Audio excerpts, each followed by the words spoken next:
Welcome back everyone to part 2 of SCUR v3.6. I actually just recorded the intro video for part 1 as well and realised that everything was quite dark, so I've turned my light on to its maximum brightness because I have one of those funky light bulbs that you can adjust the colour and shit of as well. So yeah, welcome to part 2. If you haven't already watched part 1 of SCUR v3.6, then please do go and watch it now. It should be on the right side of the video. I'm just trying to, because it's going to reverse, so the right side of the video it should be on. So yeah, go watch v3.6 part 1 if you haven't already, but if you have, thank you for watching, welcome to the video, and we're going to be going over some more simple changes today, so things like blocks, entities, skybox, block states, things like that basically. So yeah, so welcome to the video. I hope you enjoyed part 1, and here we go with part 2. And as usual, that went on for a hell of a lot longer than I expected, so sorry about that if you were watching the first section. That was probably way too long to discuss quite a few number of features, but, you know, the colour maps are huge. They make a huge difference to the way the world looks, and I really like it. It's also worth noting as well that the grass colours have also been completely revamped, so things like mountains, plains, forests, taiga biomes, they all look completely different now, especially snowy biomes as well. They're very desaturated and very light. So what I would really recommend is that if you guys want to see all these things for yourself, simply download the pack from the description now or at the end of the video and jump into a world and see how your world looks. If you like it, give me a thumbs up. If you don't, give me a thumbs up as well, because YouTube is busted and fuck. So yeah. So anyway, on with the arbitrary changes for today's pack. First of all, we now have 3 variations of the Husky, and again, this is trying to mimic the variations of Husky in real life. We have the black Husky, which has been an SCUR now for quite a while. We have the grey and white Husky, which is my least favorite of these 3. I might make him a little bit more brown in the future, but this is technically kind of, quote unquote real life colors. So yeah, we have the white Husky, which is actually mimicking quite a lot like the original Minecraft wolf, because it's kind of got the original Minecraft wolf texture underlaid under the kind of white thing that's going on with the rest of him there. But yeah, I really like the white one actually. I think the white one looks really good. If you put a white collar on this guy, it looks like he's just not wearing one. It's really cool actually. See that? It's kind of like it's kind of cool. I like it. Same with this guy in black, obviously, as well. So onwards from that, I had to actually switch off Optifine for this change because otherwise Forge would break this. But yeah, I have made it now so that grass paths no longer connect like that. For the longest time, a number of blocks in SCUR have been like this. Or to be fair, this is actually more of an Optifine setting that I've changed. But usually, if you have like podzol and mycelium like that, and obviously grass as well, then they will actually connect down the side to make a more like, I don't know why I did that, like a more fluid looking landscape, I guess. Like it kind of transitions better, I guess. But yeah, grass path has also had this feature for a while, and it actually extends so far down the block that it covers up this tiny bit of dirt at the bottom as well. But I just don't really like it. I think that it looks better with the path just having this kind of abrupt edge. I think it looks better like that. I don't know. Me personally, I think it just looks better. And Optifine does actually have a setting where you can kind of manually override that setting. So I can have it so that grass is always on, mycelium always on, podzol always on, and grass always off. Currently, the way this is set up is so that grass path will just always be off, and whether or not grass, podzol, and mycelium connect is based on your better grass quality. Better grass, yes. If you have better grass off, then it's not going to connect. But if you have better grass on, or fancy, then grass will connect, but this will not. So there you go. Bricks have also now been changed. They are a combination of the old and new, which seems to be a concurrent theme with a lot of things that I'm doing at the moment. But as you can see here, the concrete in between the bricks is kind of the same kind of grey, but the new bricks inside look very nice, actually. I really like them. There is this kind of trend with the new Minecraft textures looking really mushy and kind of a bit shit, in my opinion, but sometimes some features are really good, and I keep seeing hints of them in other people's videos, and when I occasionally try out the new textures to see if I like them yet, I don't like them yet. I can't get used to them, but we are slowly transitioning to them as well. So yeah, so this is kind of a combination of the new and the old bricks. I did actually try to add an element of randomization to this, so occasionally having one brick be dark or light or more saturated or less saturated, kind of to add a bit of variety to a brick wall, because currently it's just too perfect looking. But walls are actually rendered really weirdly. Usually the way a block gets rendered is this is the top left corner, this is the bottom right corner, and that's the block. It's simple. You wouldn't think anything about it. Turns out the way walls work is they kind of render in like a weird half-assed way. So this texture in the middle is actually the 2 brick textures. Like this is the seam right here.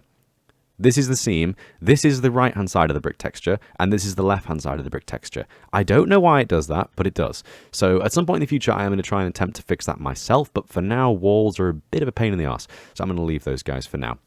One of the most exciting changes of today's update, oh my god, this is better than the blue spruce trees, man. It's better than that. If I do time sets 18 --, then you can see that we now have emissive redstone working. I have been trying to get this to work for the longest time, and as usual, the thing that finally fixes it is just me asking you guys for help. As you can see here, if we turn the redstone off, it goes completely dark. It's no longer emissive. It is completely dark.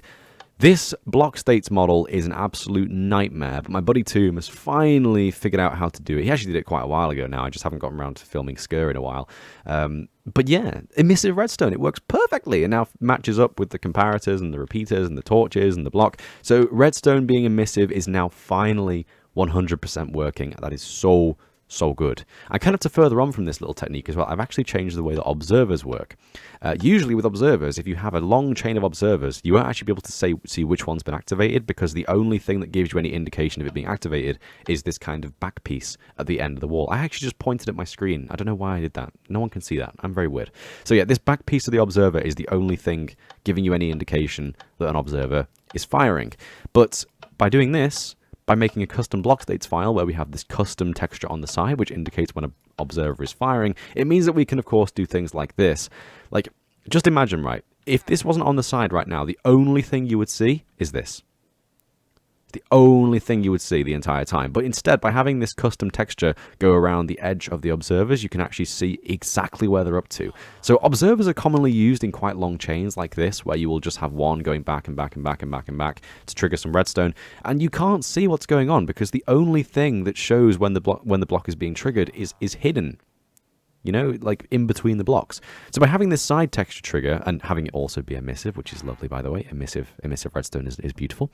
Yeah, I just think it looks really good. Anyway, time set 6000, back to normality. Here is the loom.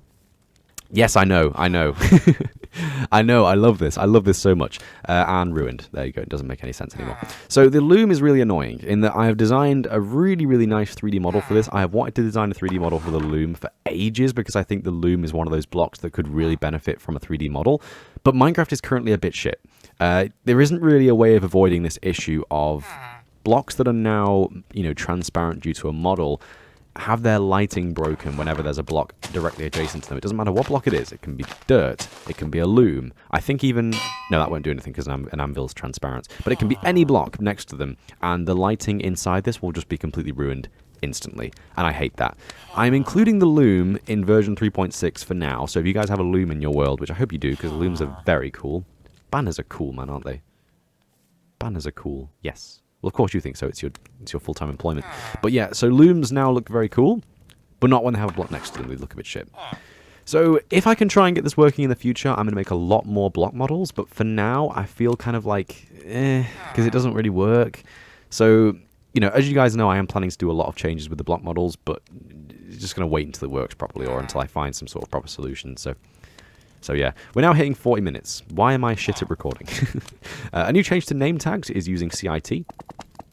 Possibly the only useful change I've ever come out with for CIT, but name tags will now be blank until you write on them. So then when you write on them, they will gain text, as you can see there. So if I do jungle golem, and there you go. You see anything with text on them, Timothy, anything without text on them, blank. So name tags actually now make sense. You know, they're kind of blank by default, and then when you give them a name, they have this text on them as well. This is a very weird texture. Like, it looks really surreal just seeing a name tag without stuff on it. But it makes sense, so screw you all. So yeah, here is Jungle Golem. As you can see, there have been some slight changes to the Jungle Golem. He now has a coconut bra, a cocoa bean array all over him. I can see how it looks like a coconut bra. I'm so sorry. But yeah, he now has cocoa beans on him as well, as you can see there. On his arms, well, on his right arm, left arm even, on his back, on his head, on his front. So yeah, he has a few cocoa beans on him just to make him a little bit more varied from the other biome variants for golems as well. Oh, I just realized we've just added 8 villagers. This means that we need to add 8 more golems. Oh, man. I only just realized that right now. I'm like, oh yeah, we have villager golem variants. Oh dear, now we need to make 8 more. Well, I can already imagine a golem with a little hard hat with a mining light on it, and that looks adorable in my brain, so I'm definitely going to do that at some point in the future. 8 more golem variants. Oh dear. Anyway, we have the fireplace as well. Now the fireplace model has been fixed. For the longest time, there has been a slight gap on the inside here because I simply changed the model by removing a texture. I have now successfully updated the model correctly by just simply adding in this texture at the bottom here. And I've also now animated the texture as well so that when the wood is not burning, it will be like this. But when the wood is burning, you will see this kind of like slightly animated burning texture on the inside of the logs as well. And I just think it looks much nicer than it did beforehand. So there you go. Fireplaces work properly now, is the honest answer with that one. The sounds they make have also been decreased quite considerably. I've realized I have quite a long-standing issue of me playing the game with my sounds quite low, and as a result of doing that, I tend to make the sounds I add to the game really loud to compensate, and then of course when people play with the regular volumes, it means that they're ridiculously loud. So I've made it so that fireplaces are incredibly low volume again, and I need to just kind of make a note to myself that whenever I'm doing sound editing, I need to make sure that everything is on 100% for testing, and then it won't be too loud in post. So things are hopefully going to work a little bit better there. Now, one big complaint I've had recently is to do with rain and thunder and how it affects the light map. That has also now been fixed, so usually what would happen beforehand is the light map for rain would actually be brighter than the regular colour map. So if you were underground and there was no rain, then it would just look really, really bright indoors. I've simply made it so that the block light colour map is now kind of separate. So we're now switching to thunder, by the way. It's now really dark, even though it's the daytime. Basically, the light map for torches and any other block that gives off light is now still the exact same. Cheers, pal. I feel like it was there. That's cool. We're going to get rid of that now. But yeah, so basically the light maps have been fixed. I can't remember who it was who suggested on the Discord. I think it may have been Jacob. Yeah, I think it was Jacob. Jacob Mushroom. Thank you very much for the suggestion, Jacob Mushroom. But basically light maps were broken. I did not know this. This has been in the pack for a while, so I apologize for all of you. But beforehand, if you were underground mining and it was raining, you could basically just have night vision. It was really dumb. So that's been fixed now. So if it's ever raining or thundering in the overworld, and if you go downstairs and go into your mine shaft and go mining, then it will look a lot darker as opposed to a lot lighter. So that kind of works properly now. We also now have some new paintings, some very exciting new paintings as well. This is actually a Reddit post that I put online which got 5,500 upvotes. It was just a teaser for the Blood Moon. I took a really cool screenshot of the phantom flying in front of the Blood Moon. That was actually taken with me facing directly upwards at the moon, like the moon directly in the sky and a phantom spawned directly above me, and it just looked really, really cool. And I can't help but unsee this looks like an X-Wing from Star Wars. It really looks like an X-Wing. Like, just rotate it around 180 degrees. It's an X-Wing. It's terrible. But yeah, this is a really nice vaporwave image, which says beans in Japanese. I feel like I don't really need to explain that any further. It's just a meme. It's just beans. So there you go. We also have some new 1x1 painting designs. We have the Mushroom Island. We have the desert, as you can see here. We have the tiger or spruce or pine, whatever you want to call it, and we have the jungle, and those are new ones as well. So 4 little images that kind of reflect biomes that exist in the world, quite varying biomes, as you can see as well. We also now have this kind of cityscape, which is kind of like a night sky. This one's quite pretty, actually. I quite like this one. I think it looks really nice. It's just kind of like it's a really, really basic image, but it just fits the kind of, you know, cubic theme of Minecraft really easily. We have beans where beans shouldn't be. I don't know why there's 2 bean theme paintings now. I clearly have an obsession with beans of some description.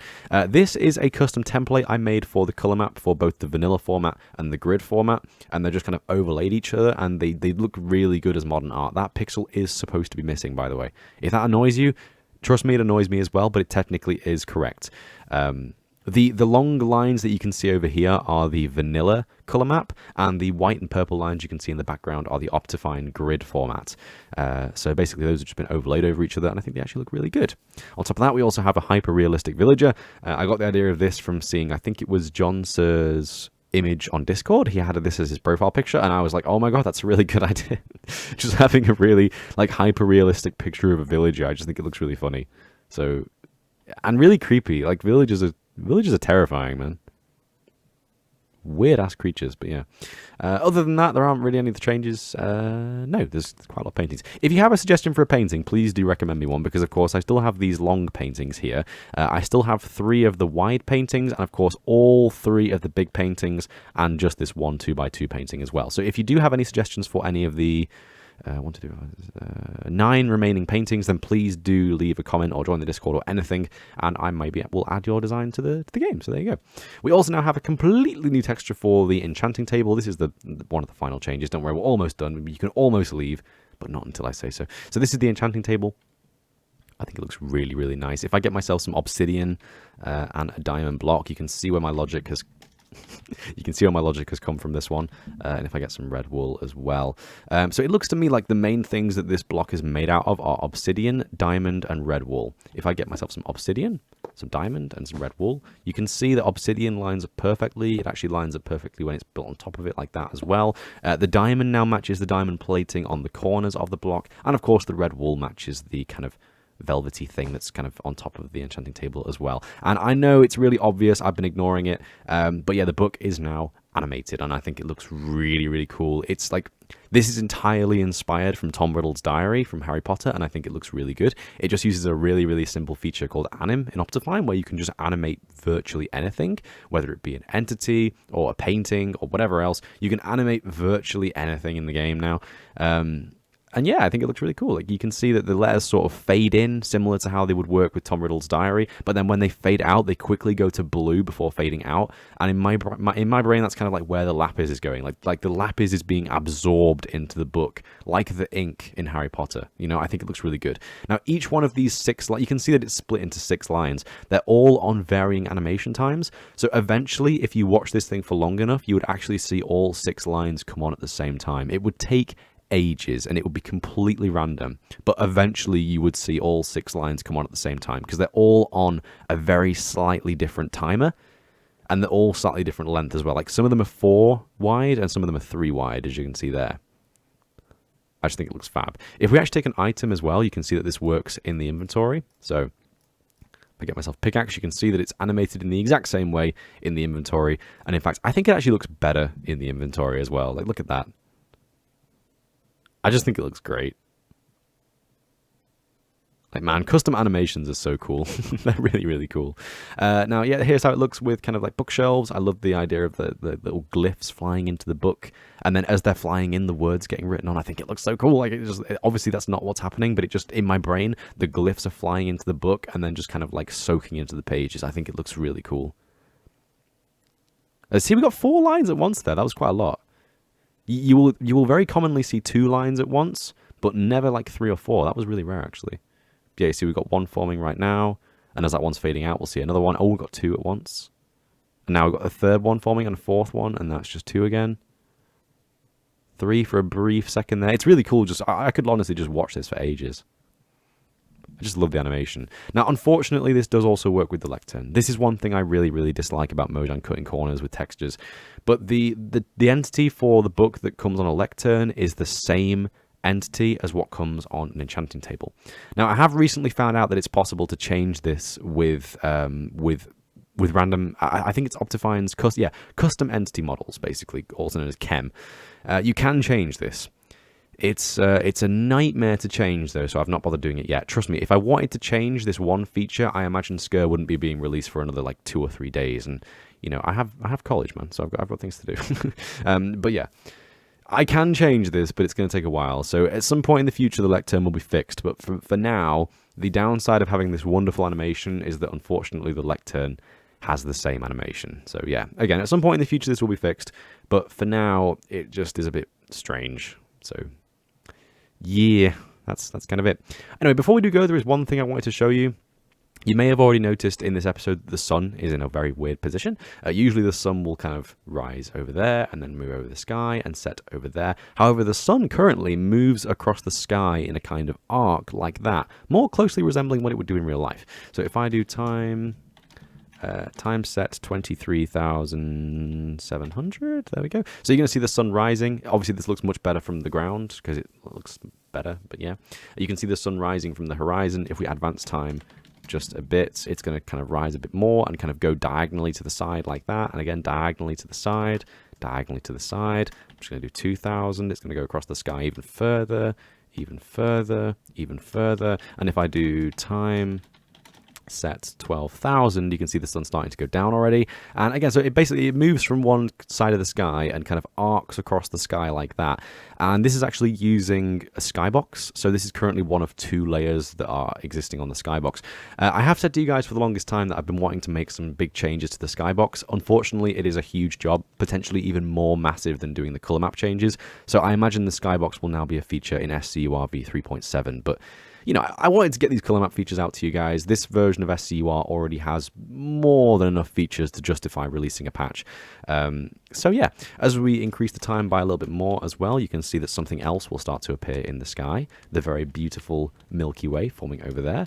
Time add a little bit more. It's going to get darker and darker and darker and darker. And as you can see, if it is the dead of night and you're in any biome currently, you'll see the lovely Milky Way strung across your horizon. I think it looks fantastic. Now, I do have a plan to make this more realistic in the future. So the Milky Way is actually going to be kind of in the north and will move across the sky, similar to how the moon moves actually. But currently it just moves around in a circle like that. And it moves at half the speed of the day-night cycle. So for example, if I was to do time add 24,000, so we're now going to move to a blood moon. Then you'll see that the Milky Way will actually be over there as well. So the Milky Way will actually move around based on what day it is. If I was to do time set, well, what's the current time? 14,000, roughly? 14,000, roughly? Yeah, there we go. Then it will move back to this position right here. So the Milky Way actually takes 2 days to move all the way around, which just means that it has a little bit more variation compared to the moon cycle and everything else. So I think that looks really, really cool. So yeah, so I am planning on making some huge changes to the skybox in a future update. For example, you can actually make the skybox biome dependent. So I'm thinking of having like northern lights in cold biomes, which is going to give me even more of a reason to live in cold biomes. But also making the Milky Way more clear and more bright based on what biome you're in. So like if you're in a cold biome or a high altitude biome, then the Milky Way will be much brighter and much more clear, and there'll be more stars in the sky, and you'll be able to see planets distant. I have so many ideas for the skybox, but there's so many variations and so many parameters I need to take into account that it's going to take a lot of planning and a long time to execute perfectly. So anyway, I think this video is pretty much getting to the point of being an hour long now, which is really bad. I am so sorry. This is the longest update of SCUR you've ever watched, but I hope it was worth it. I hope you guys learned some things from today's video, and I hope you download the pack and play it for yourself. And of course, I'll be back with more updates of SCUR in the future. Thank you very much for watching. Please do subscribe if you're not already. Join the Discord, donate to my Patreon, follow me on Twitter, follow me on Duolingo, follow me on Discord, follow me on Facebook, follow me on insert every type of thing here, and have a good day. Yeah, bye.